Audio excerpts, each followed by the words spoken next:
दिन थे जाड़ों के। सम्राट कृष्णदेव राय के पास उनके किसी पड़ोसी राज्य का एक दूत आया, जिसने उन्हें एक चंदन की डिब्बी भेंट की। उस डिब्बी में एक पत्र रखा हुआ था और पत्र में लिखा था, चंदन की डिब्बी में रखा हीरा चीन के एक व्यापारी का है।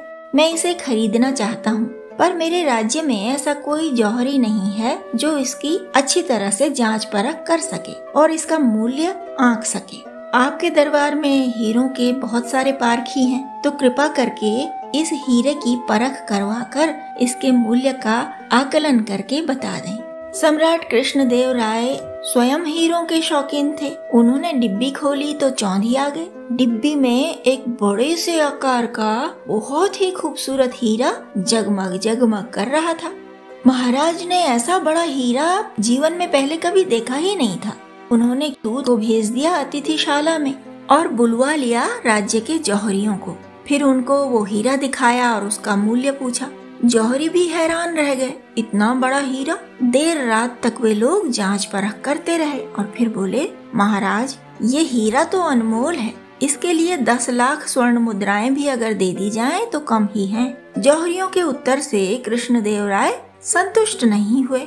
जब दरबार लगा तो वहाँ भी फिर वही चर्चा होने लगी। कई दरबारी ऐसे थे जो हीरों की परख के लिए जाने जाते थे। उन्होंने भी हीरे को जांचा परखा, फिर आपस में विचार विमर्श करने लगे, लेकिन ठीक ठीक मूल्य कोई भी नहीं बता सका।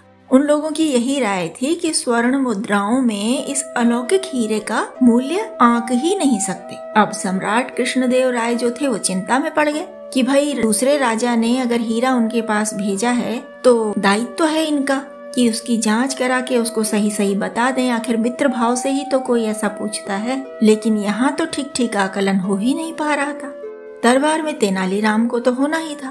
तेनालीराम जी ने कहा कि एक बार मैं भी देख लेता हूँ हीरे को। जो हीरों की ज्यादा जानकारी रखते थे उन्होंने झिड़का तेनालीराम को कि हीरों के इतने बड़े पारखी यहाँ मूल्य नहीं आंक सके, तुम क्या कर लोगे। तेनालीराम जी ने जैसे वो कहते थे बड़े शांत रहा करते थे, उन्होंने वैसे ही कहा, शायद कुछ बता दूं।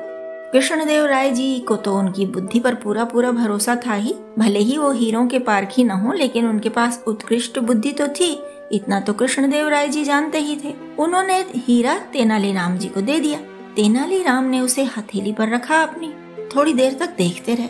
फिर अपने जो उन्होंने ऊनी लबादा एक पहना हुआ था, जाड़ों के दिन थे, और उसके अंदर उन्होंने अपने बाईं तरफ रख लिया।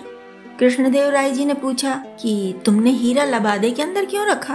तेनालीराम बोले कि मैं अपने दिल से इसका मूल्य पूछ रहा हूँ अन्नदाता। और फिर लबादे के अंदर झांकने लगे। फिर हीरा निकालकर उन्होंने सम्राट के सामने रखा और बोले, महाराज मेरा दिल कहता है कि ये हीरा 1 कौड़ी का भी नहीं है। पूरे दरबार में सन्नाटा छा गया। हीरे की जो जांच परख करने वाले, उसे अनमोल बताने वाले दरबारी थे, वो बिगड़ने लगे और बोले, महाराज तेनालीराम ने हमारे ज्ञान और अनुभव का अपमान किया है। इससे कहा जाए कि या तो ये हीरे के बारे में सही आकलन करे, फिर साबित करे, या फिर हमसे क्षमा मांगे। महाराज ने तेनालीराम से कहा, तेनालीराम तुम कैसे कहते कि इस हीरे का मूल्य 1 कौड़ी भी नहीं, साबित करो, सिद्ध करो, या फिर क्षमा मांगो।